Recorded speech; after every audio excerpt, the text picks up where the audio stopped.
Vlad. Hello, Vlad. This is Josh from the MMA Complex. How are you today? What's going on? Good. What's going on, Josh? I'm doing Good. Glad to be talking to you and have you on the show.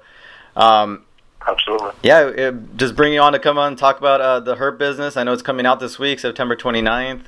How are you feeling leading up to the premiere? Good. It's been a quite experience making this film, and now that it's about to come out, it's kind of, I really want to hear people's opinions, and I can't wait to hear what people are saying, the fans of the sport and people that just don't know about the sport and going to discover something new. So it's exciting, Yeah. When did the filming for this movie begin and end? Like the pre-production, the whole thought process into it. When did you start this, and when did it finish? When did it complete? Yeah, the pre-production basically started at the end of 2000, in the beginning of 2014. Basically, that's when it started. And then it took basically 2 years to shoot everything and to complete the post-production. It took some time, of course. Yeah. So, it was done in the course of basically 2 years. Yeah. Okay. And this movie, it's a limited release. Is it?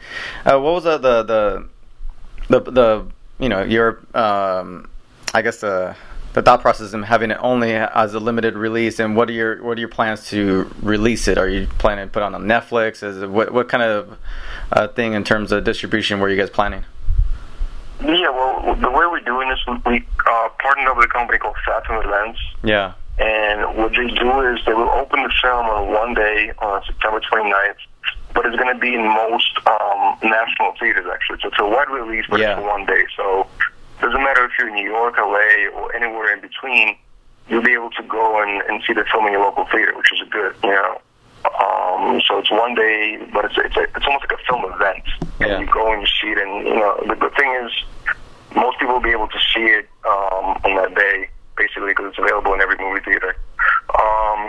And then after that, we're focusing on the theatrical event right now. And then, of course, down the line, you'll be able to get it on, iTunes and your cable and wherever else you get the film space. Yeah. Did you have a scheduled premiere event for anything, like where you had any of the fighters come out? Did you have anything like that planned? Yeah, we're going to have a private event specifically for that. I mean, some of the fighters saw the film already, of course. Yeah. But we'll have a private event. I'm not sure the date, but it's going to be right before the actual release. And what did you want the fans in terms of to get out of this film? Like, what were, or the people that were going to see it? What was your whole, what was the thought process in terms of what you wanted people to get out of it? Well, my goal was to make a very objective film about MMA. Yeah. When I first started making the film, I didn't, I was discovering a lot for myself. And I wanted to make a very honest film that basically obviously was told from the perspective of the actual fighters, not from anybody else, but specifically, but from the fighters. So, obviously me directing it is basically giving them a platform to talk about issues, to talk about their careers, talk about the good and the bad, you know what I mean? So my objective was to make a very honest, objective film. And then, obviously, I think for the people that don't know too much about the sport, that'd be a great way to get introduced and to understand it. And for those who have their own, basically ideas about it, but don't know too much, they'll be able to, really understand and learn about it.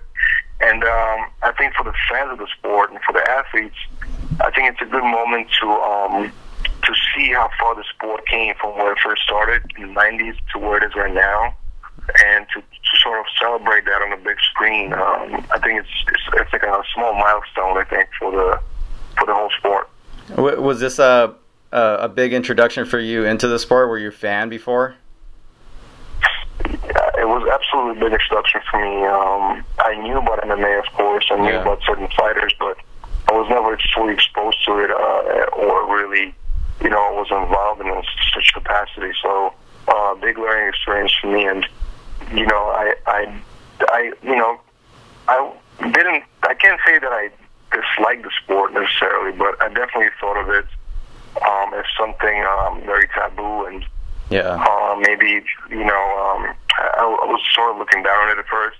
Yeah. So it was a huge discovery for me. Yeah, I think for a lot of new MMA fans, it's all an education process. Was this kind of like, very educational for you in terms of getting to know the sport and to its athletes? Absolutely. I mean, the whole film was a journey for me, like a big discovery, and it was definitely something that I didn't know what it was going to be like, to be honest with you, when I first started making it. But then I started meeting different people that fought in different divisions, different promotions, that fought in different, obviously, some people fought in the 90s, some in 2000, current fighters. So it was a huge learning experience for me. Yeah. There's a bunch right there that I want to get on.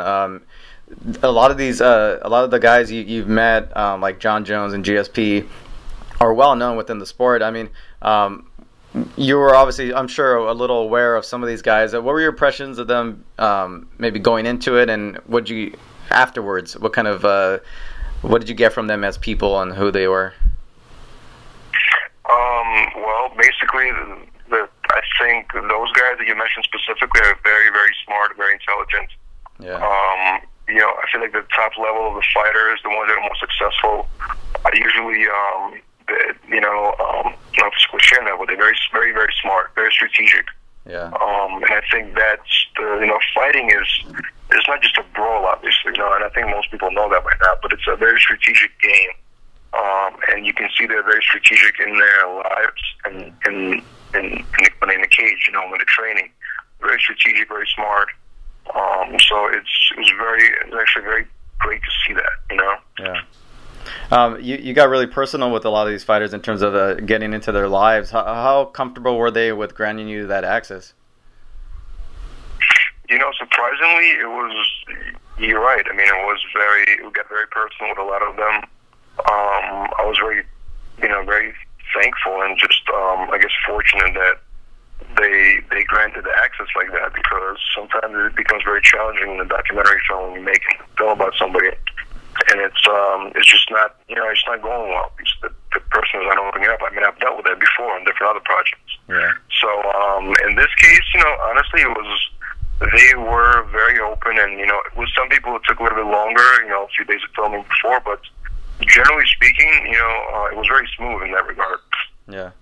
And I think when you talked about getting in touch with some of the former fighters and some of the guys in the past, like right now, a big topic in sports right now is obviously head trauma, especially when you're talking about contact sports. And an interesting figure in the film is Gary Goodridge, who is dealing with his own issues. And what was it like talking to him and seeing what he's going through right now? And did it kind of change your perspective on some of these type of sports? Yeah, well, Gary Goodridge, and God bless him. He's definitely been going through his situation for a while. Yeah. I think he was in various talk shows and different programs, and he said that he was dealing with dementia and different brain trauma. It's definitely I think a sad moment in film, and I think it's a very personal moment for him, obviously, and I think a lot of people will be able to really understand what a fighter has to deal with sometimes. And obviously, that's not the case with every single fighter in the league. That's not the case, of course, but yeah, you can definitely feel for him, and and it's not just him. I think I've met a few different fighters that retired fighters. They were mentally, they just seemed they were a bit off. Yeah. So it was definitely something I've noticed in a few of them. And I think that Gary is an example of that, of course. So it was a sad moment filming with him. Yeah. And I feel like for the audience, it's sad. It's going to be a sad moment. Listening to his story. Yeah, I think with a lot of fighters, especially with MMA, because it's fairly new in the sports world. I think a lot of research has been done on boxing and the NFL, but I think it's barely, and the MMA is barely coming into its own in terms of the research that's getting into it. Yeah, because it's still a new sport if you really think about it. Yeah. The research has been only done in the last 10 years or whatever, whenever they started doing it. So absolutely, I mean, I think, boxing, obviously there's been more time in boxing, so Yeah. the Cleveland Clinic, they do a lot of research on that, and it's been a great study out of Toronto University about head trauma and, specifically MMA and how it affects prolonged, participation in MMA and concussions, how that causes brain trauma. So I think there's more and more studies coming out like that. Yeah. Is a big part of the film, does it showcase any of the research done in terms of head trauma, or is it just with Gary's story? It's, Not to give anything away, I guess. No, for sure. I mean, it's not the most important part of the film. It's definitely a part of the film that we discussed, because there's still a lot of people that think MMA should be, either banned or should not be allowed. And right now it became legal in New York finally. Yeah. Basically, it's legalized everywhere, so it's not going anywhere. But some people are definitely trying to make a statement. We've actually interviewed the councilman from New York and people from the New York government about these things, and they were very, they were actually very much against MMA, bringing it to New York, and then obviously finally it became legal, so I guess they gave in. So we do talk about it to a certain extent, because it's definitely an issue to a lot of the retired fighters, and how they what happens to them after the retirement, and Gary's just in the forefront of that because he's been very vocal about it. Yeah, was some of the legalization of it being in New York, is that some part of the film at all? Or I know you're from New York, are you? Yeah, absolutely. Yeah. Are you gonna head out to the fight on 205, UFC 205? Yeah, so I'll definitely check it out. Now that I was making this film, I really got a chance to just get to appreciate MMA. So I've been definitely checking out a lot of fights, and from my understanding, Rashad Evans is going to be fighting in that one. So, and he's in the film, so I definitely look forward to it.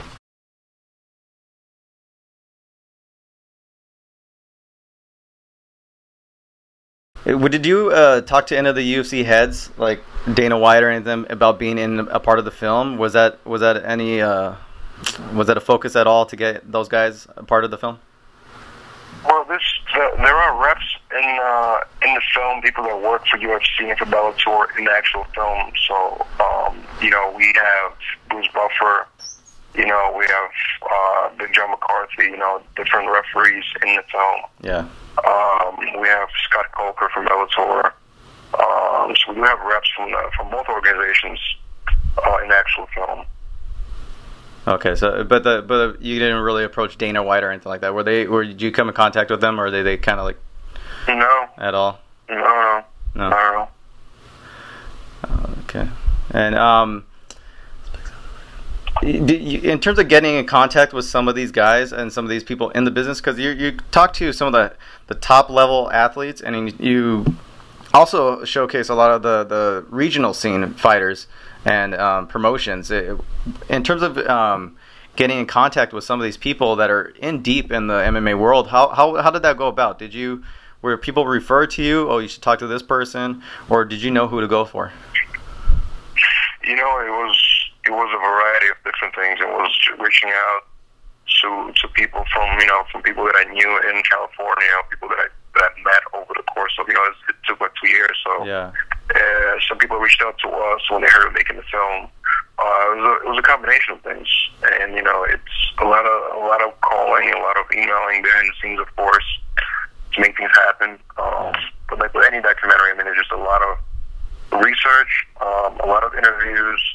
But for me, it wasn't. I didn't want to make it just a talking head documentary. That's what I want to. That's what I want to make sure that, your audience knows. I mean, it was not just about let's talk about MMA. You know what I mean? It was really let's follow the fighters and let's understand what's going on as they get ready for the fight. You know what I mean? Like Michael Chandler, we followed him all the way from his comeback to his championship. He got his championship belt back. Yeah. And it was just all behind the scenes aspect with his family, the training, getting into the ring, getting that knockout, and winning. Same thing with other fighters, it was just very, very in depth, and it was very. You feel like you're in the actual, in a training with the fighter, and you feel like you're actually getting ready for the biggest moment of your life. So that's what I wanted to make different for the fans, especially to see. And in terms of the time frame, in terms of when you filmed this, because when Chandler got his belt back, that was fairly recent. So you guys can kind of ended your filming fairly recently, and in terms of the editing process too, like, that all took place fairly recently, right? Yeah, exactly. Well, the editing was happening for almost half a year, but we kept on filming additional things. Yeah. So as we were editing and putting it together, there were other things happening in the sport, so we had to make sure it's current. You know what I mean? So we had to get more footage, get additional fighters in, and that's how that's how the film was, getting ready to be finished. Was that something that you came to love or hate? Was the fact that the MMA sport is kind of a year-round sport? There's really no time off. It changes fairly quickly. Was that something that you anticipated or you didn't? It definitely makes it more challenging for making a film about it. Yeah. What's interesting is that in MMA, the fighters fight so much more than boxers. Boxer fights, the top-level boxer fights maybe once a year, twice a year. Twice a year, exactly. And with this one, they fight so much more. Yeah. So it's like one guy can be champion today, and then he loses it, and then he gets it back again. So the story keeps changing. You know what I mean? Like it gets very complicated like that. Yeah. Much more complex than boxing in that regard. I think in terms of outside the ring, I mean, notable figures it looks like in the film is John Jones, and within the last year, he's had a lot of outside and inside in ring, making headlines in that sense. Was that challenging in terms of following him throughout that time? Yeah, it was very challenging. Yeah, it was very challenging, and we had to basically, pick and choose what's going to be the most important thing for the story, what's important storyline for his character in the film. Yeah. And I think that, the way we did it is basically, summarizes him as a character, as a fighter, as a human being, really. Yeah. And it presents a clear picture of his place in the sport. Yeah. And what I noticed too, I'm just speaking based pretty much off the trailer. I haven't seen the film yet, obviously. You focused on, obviously, like I said before, the regional scene, other promotions, Bellator. Was this something to not make a UFC fighter documentary and make a just overall MMA documentary? Was that something that was set out that we're not just going to focus on just the UFC fighters? Absolutely, of course. MMA is, obviously everybody talks about UFC, but MMA is there's a lot of different organizations, and there's a lot of different leagues, all over the world. Really, it's really a world sport right now. So, of course, UFC has a big, huge market share, and they have big, huge stars that are in the film as well, of course. But I really wanted to make it more of a overall rounded film. So you have Bellator fighters, you have King of the Cage fighters, you have ONE FC fighters from Asia. You have different fighters, and I think that's it's not like it's going to be an MMA documentary every year coming out. That's just not going to happen. So I really want to make a film that stands, the test of time. That you can watch it next year, 2 years from now. It gives you a well-rounded understanding of the sport. Yeah. And it was funny, what I saw too was very interesting was the fact that Kevin Costner is narrating this film. How did that come about? Did it take much convincing, and was he a fan already of the sport, or how did you get in contact with Kevin? Yeah, I mean, he was definitely, the good thing about it is he was a fan of the sport. Yeah. And he's followed it for many years, so I think for him it was very natural. So once we presented him with the idea, he was in for it. So it always works the best when somebody is naturally into something, right? Yeah. So it doesn't seem like it's just you get somebody because of a name or because of how good they are at something they do, but it makes sense for a documentary from the perspective of them being a fan of the sport and actually knowing everything about the sport. So that's very cool. That's good. And you're also a part of the film. Is that your voice that's in the film too, and asking questions? Is that you? Yes, that's me. That's you. Okay. It's ominous, but it sounds like you. Was it distorted at all, or is it just your voice how it naturally sounds? Because it sounds. No. It's just my voice behind the scenes, basically. Asking the questions. I mean, and it appears in the film a few times. when I want to highlight something or highlight the question actually is being asked. Yeah. Or some kind of a topic. We talk about a different topic, you know. So, yeah, I mean, it appears a couple times. Yeah. Okay, cool. And I mean, you've done several documentaries, produced, directed, the music industry, fashion, bodybuilding, and now MMA. What's next for you after this project? Well, you know, I'm still exploring a couple of different subject matters. You know, we heavily, you know, after Generation Iron, the film, we launched the whole network. It's called GenerationIron.com. Basically, it's all about, you know, fitness and bodybuilding. It's a digital network or all original programming for health and fitness world, and we try to kind of bridge the gap between, you know, not just bodybuilding and fitness and entertainment. So we do a lot of programs for that network. But as far as next feature film, you know, I'm still exploring a couple ideas. You have to come organic, you know. It has to be something that I'm generally interested in, and I think Generation Iron was definitely about a unique sport. Yeah. The hair business is about a unique sport as well, so it could be potentially another sport, you know, sport-related documentary. So we'll see.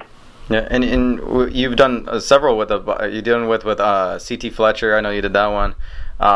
Is bodybuilding something that you're really passionate in, and are you planning maybe to also adopt some MMA into that, like your life, your lifestyle? Yeah, I mean,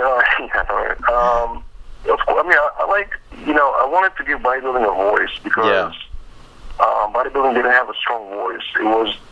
It's a very tough sport, you know, and it's more of a lifestyle than a sport, really. And it was never really given its proper respect. I feel like it actually always looked down upon, and it was respected, you know, over the years. Even though it has a lot of positive things in it, but also, of course, it has some negative aspects, and there's a lot of taboo things in it. So, but once I gave it a voice, you know, I just became like, I like the fact that, you know, we can come in and really show a sport, and basically make it to where it's finally starting to get some respect. You know, after the Generation Iron, overall, people started watching the shows more, bodybuilding shows more, and just give it a little boost, you know, which is good. So I think MMA is already at a place where it's a very obviously, you know, popular sport as it is. Yeah. It's huge, you know. It's way beyond bodybuilding, no doubt about it. But specifically in the hair business, what I wanted to do is give a very objective look from the perspective of the fighters. You know, not from the perspective of the promotions or different organizations, but specifically from the fighters and their point of view. That's what I wanted to do, you know. Yeah. It's not just to really obviously bring the sport up, because it doesn't need any promotion from me, but it was just more about giving the audience different perspective about the sport. Yeah. All right. Yeah. Just also notable mention, I really liked your Jeremy Scott documentary. That one's great too. Thank you so much, man. I appreciate it. Yeah. You know, thank you for coming on the show. We're a pleasure to have you, and you know, we look forward to the premiere on September 29th in theaters pretty much everywhere. And I guess you probably check your local, you know, listings to check that out, see where it's playing. But you know, thank you again, Vlad, for coming on the show, man. Thank you so much, man. I really appreciate it, and I love what you guys are doing with your podcast, man. All right. Thank you, Vlad. Good, man. All right, take care.